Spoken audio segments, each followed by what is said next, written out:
Hi, my name is Jack Brouwer. I am director of the National Fuel Cell Research Center at UC Irvine.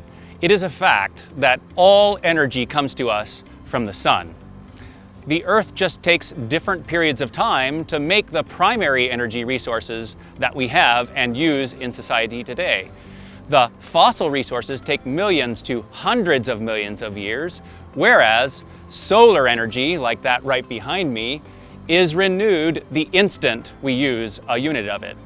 So it is inevitable that we must use wind, solar, and other renewable forms of energy because the Earth naturally replenishes them faster than other resources. The definition of sustainability is to use primary energy resources at the same rate at which Earth naturally replenishes them. But to complement those, we need energy storage. And batteries can perform a lot of good functions. They can do short duration storage. But if we need long duration storage, we must use something different. Hydrogen and fuel cells offer the opportunity to complement sun and wind and to store massive amounts of energy and to store it for a long period of time.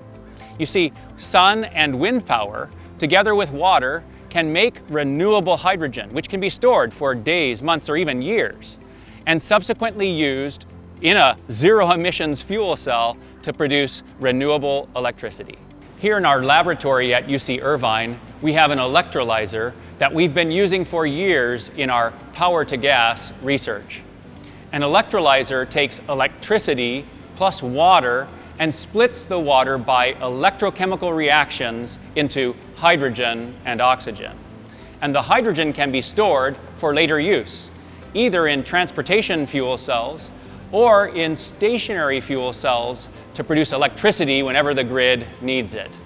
As a matter of fact, stationary fuel cell technology is widely deployed today already.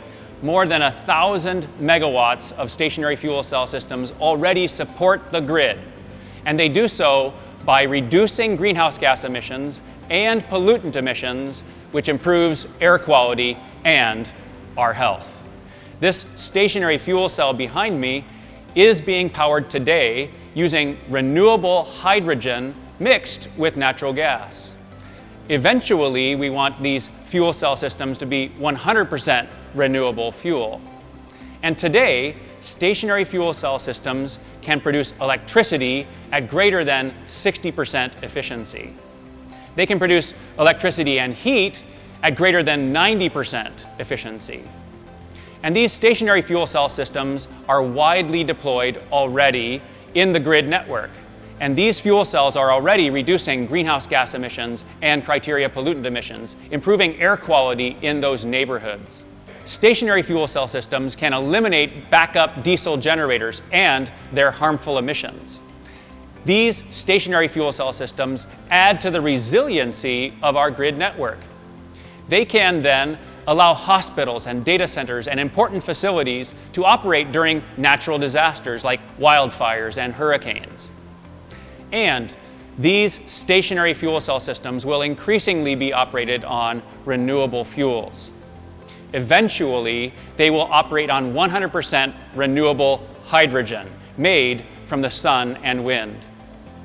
And that same renewable hydrogen can be used in zero-emission fuel cell electric vehicles. In this way, we can make both stationary power and transportation 100% zero emissions.